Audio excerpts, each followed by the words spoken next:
Ghost with Cats, Chapter 25, Dinner Party. Annie brought a change of clothes over for Vorn. She knew from experience that cooking with her best friend was always fun, but never clean. He and Sharon had put together a 6-course meal and wine pairing. They started at 6:30 with hors d'oeuvres, watching the highlights of the New Year's Eve celebrations around the world. The food was incredible. The wine went perfectly with it. Even Boaz admitted it was good. But when he asked where the ouzo was after the first course, Sharon grudgingly produced a bottle, all the while giving him the stink eye.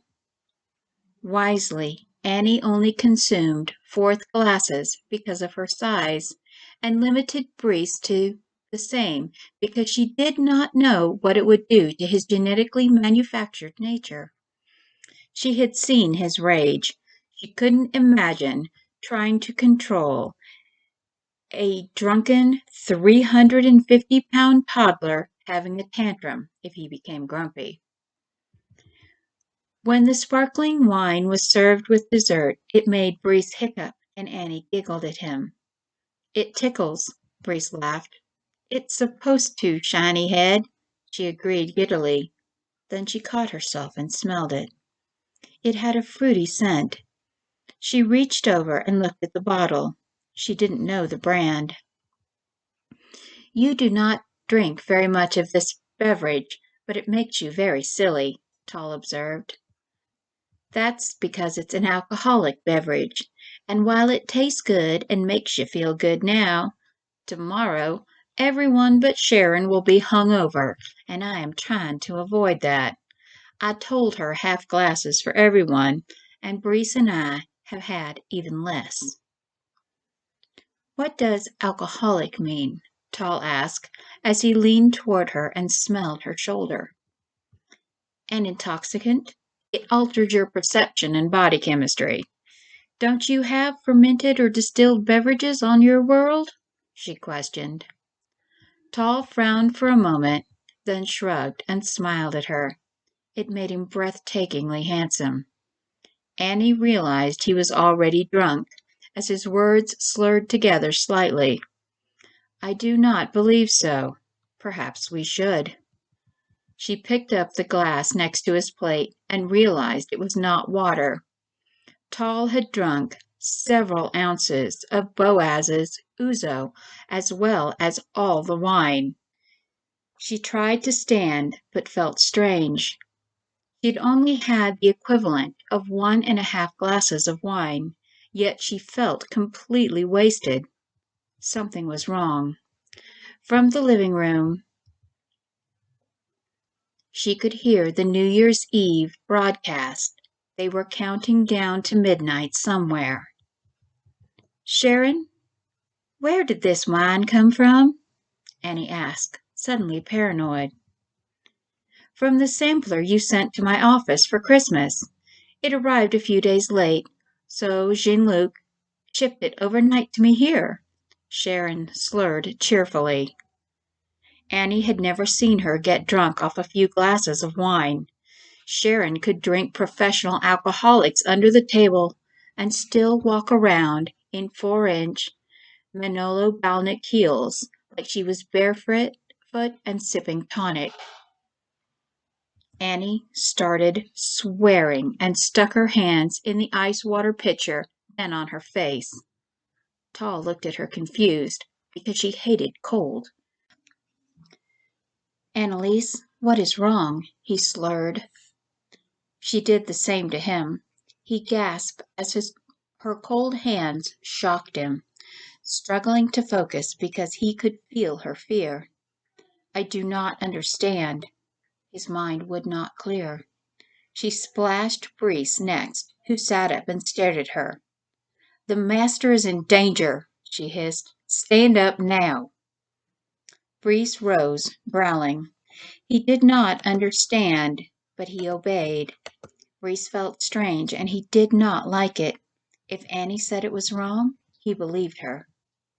"We've been drugged. I didn't send this wine to Sharon. Everyone, on your feet now. We have to move around, she ordered. But only Brees and Boaz moved. Boaz, who only tasted a small amount of the first wine, grabbed Yuri, who was almost unconscious, and shook him. Annie shook Vorn. He opened his eyes and looked at her through the same haze Tal was looking at her with. Vorn, come back. I need you to help me. I need you to focus. We're in danger. Our enemy knows we are here. Help me, Annie begged.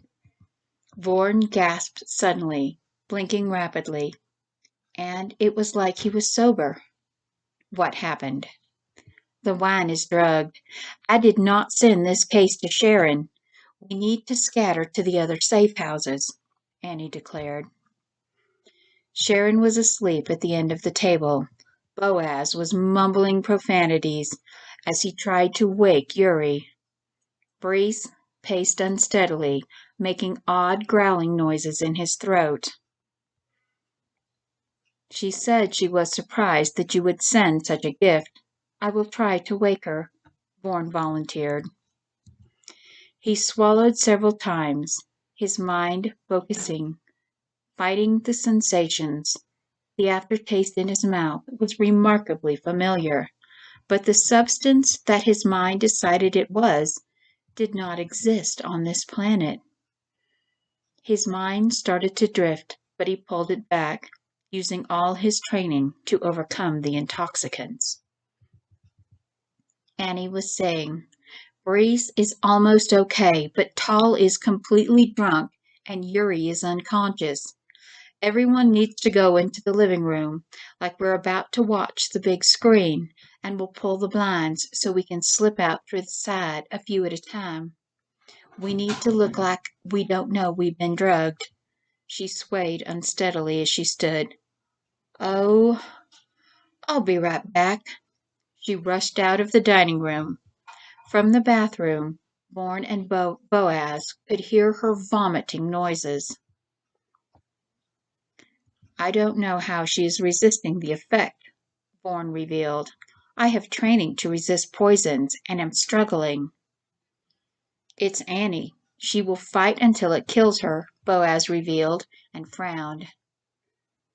Annie went to the kitchen and came back with a couple of glasses of cloudy water. She gave one to Brees and told him to drink it, warning him that it might make him vomit later. She handed one to Vorn before returning to Tal. You need to drink this and get the drugs out of your system. She knelt next to Tal, talking to him softly, as he kept touching her face. You are so beautiful in the color of my house, Tal muttered, thinking how she belonged in the colors of Banff always. That's nice. Now drink. She made him drink the charcoal water. Vorn had Sharon awake and drinking. Boaz, unceremoniously, dumped a glass down Yuri's throat, who immediately doubled over and puked on the floor. Brees, here are the keys to the Jetty Museum. Be ready to leave with Tal at any moment. Annie gave him the key to the hurricane shelter room hidden under the Jetty Park Museum at the far south end of the community. She and Brees had visited there earlier. Yes, Lady Annie. He knew every way to get there and how to go unseen, even underwater down the river. His job was to get the master there safely. Brees also knew where all the other safe places were, just in case. Rule for survival number 2. Always have a plan, another plan, and an exit strategy. Annie's rules echoed in Brees's mind. Boaz and I will create a distraction. Meanwhile, Vorn, you get Sharon to safety at the other rental up the river in town, Annie stated. We'll regroup at the Dunes rental late tomorrow. Annie walked into the living room, carrying one of the tainted wine bottles, and turning up the sound from the live Times Square broadcast. The deck door was open, so she walked out. She was sure she was being watched. It was a nice 58 degrees. She waved at the neighbors and called Happy New Year's to them. Unfortunately, Brees needed to vomit for the first and only time in his existence. Tall followed her out and hugged her from behind. The neighbors up and down the waterway were shooting fireworks over the Colorado River. "What are we doing?" Tall whispered against her neck. It sent shivers up her spine. If she wasn't scared out of her mind, she might have liked it. "We're trying to get you to safety, Admant," she said seriously, trying to get him to focus on the danger. By calling him by his rank, as he nibbled on her like one of Vorn and Sharon's hors d'oeuvres. "But I do not want to go. I like it here. You smell good." Then he licked her neck. "And you taste sweet." "Tall, you have to stop. This isn't you. It's the alcohol and the drugs in the wine. Brees is going to take you to the safe house at the museum or the Dunes house, okay?" She turned in his arms to look up at him. She felt flushed. He really is very handsome. She could not think about that now. She needed to get him to safety. And yet she really just wanted to forget about everything and kiss him again. She knew the last part was definitely the alcohol talking. Or was it? Her mind felt like a carousel. She wondered worriedly what was in the wine. His lips brushed hers before she could lean back, and time stopped. She could see the stars inside his eyes when the kiss stopped.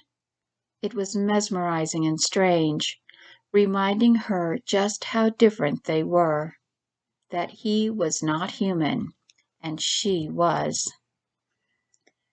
As he leaned in to kiss her a second time, she was suddenly more terrified of what she was feeling than of being killed.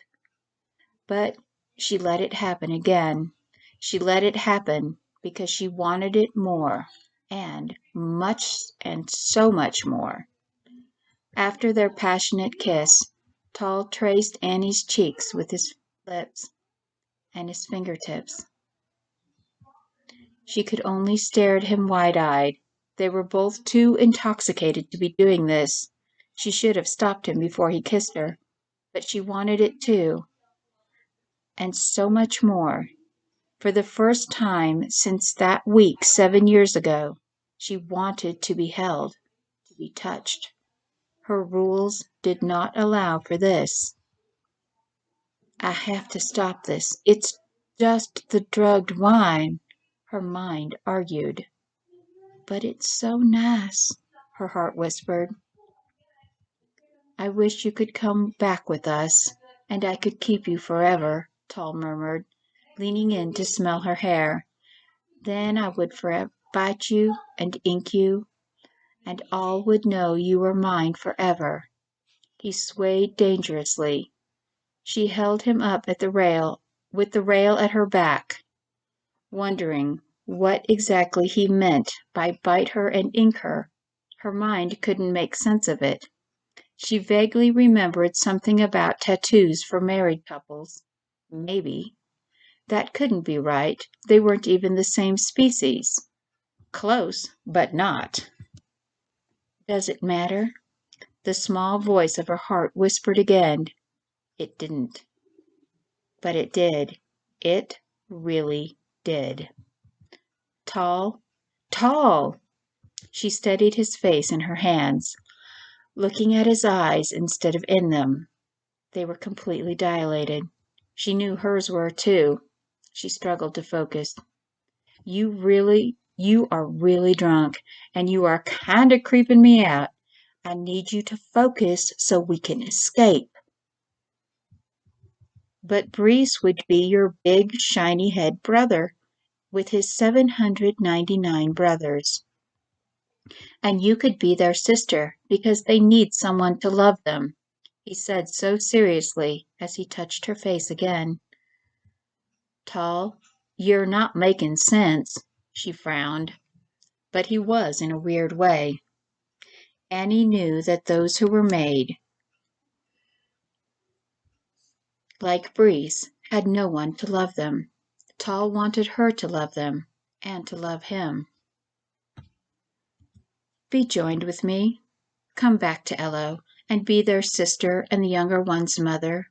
We need you. I need you. I.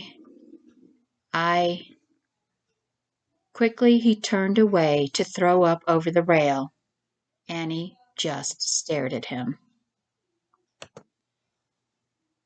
Vorn and Boaz rushed out the door. Another countdown was loud from the Times Square broadcast. Has it already been an hour since I realized we were drugged? How long did Tal kiss me? Annie struggled to process the amount of time that passed. She was sure it hadn't been that long, but she heard the previous countdown. It's been an hour. Focus on the rules. God damn it, Annie! She yelled at herself. It was taking way too long to get them to safety. What happened? Boaz asked, horrified. He had never seen a grown man get so sick from drinking, but tonight he watched Yuri, who could match him shot for shot, get intoxicated and vomit until he thought he would throw up his toenails. I think he just proposed to me, and then he started puking, Annie groaned, fighting the urge to join him in being sick. Tal was still vomiting. Annie looked paler than she did when she had to sew up a bleeding wound. Boaz wondered if she was going to get sick too as he held Tal up. Vorn shook his head, saying quietly, "My lady, we have movement on the other side of the river and to the south. We need to start now." "Take him inside. They're south too? Dang! Tell Breeze to forget the museum. He needs to head across country. Tell him to go north to the old church on Fisher Road in town. We'll pick them up tomorrow," she ordered as she swayed slightly. "I guess we're headed back to Colorado."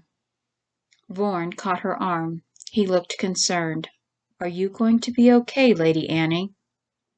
"I have to be." She nodded, watching Boaz half carry Tal back inside. Breeze took Tal and hefted him over his shoulder. The sword pet would slip away into the darkness through the scrub trees. The flickering of fireworks would help hide his movements as they escaped. The neighbors called out, "Hey, is he okay?" Annie called back, "Yes, it's just every time he tries to propose, he gets so nervous he throws up." The elderly woman laughed. "Sounds like you, Joe. It took him 11 tries over 5 years to get it done." "My brother is going to take longer at this rate," Vorn called back. They laughed together, but Vorn and Annie felt no amusement. "So, you folks from New York?" the old man called out. "Only my fiancé," Vorn lied, trying to stall the attack he knew was coming. His cipher's intuition was going crazy with the need to get Sharon and Annie to safety now that his master was away. "We're from up north. We decided we wanted a warmer New Year's Eve. Our friend's uncle used to own this place. She got us a deal.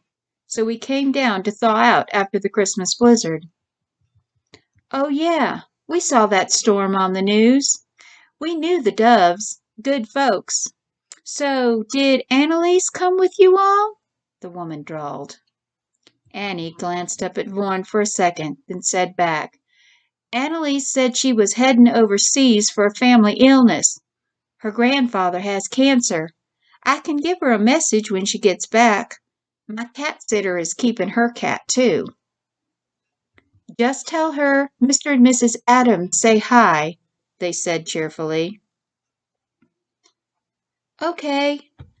Happy New Year's, Mr. and Mrs. Adams," they chorused as they went back inside and closed the door and curtains. "We gotta go now," Annie said desperately. Why? Vorn asked. He could feel that Brees was already halfway to the old church, miles away, with an unconscious Paul over his shoulder.